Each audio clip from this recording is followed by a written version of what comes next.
ഇടയബാലനും ചെന്നായയും.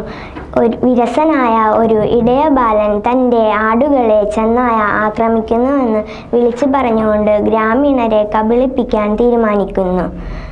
ഗ്രാമവാസികൾ സഹായത്തിനായി ഓടിയെത്തിയെങ്കിലും ചെന്നായയെ കണ്ടെത്താനായില്ല. രസിച്ച ആ കുട്ടി തന്ത്രം ആവർത്തിക്കുന്നു. ഒരു യഥാർത്ഥ ചെന്നായ പ്രത്യക്ഷപ്പെടുമ്പോൾ അവൻ സഹായത്തിനായി നിലവിളിക്കുന്നു. പക്ഷേ ഗ്രാമവാസികൾ അവൻ വീണ്ടും തമാശ പറയുകയാണെന്ന് കരുതി അവനെ അവഗണിക്കുന്നു. ചെന്നായ ആട്ടിൻകൂട്ടത്തെ ആക്രമിക്കുന്നു.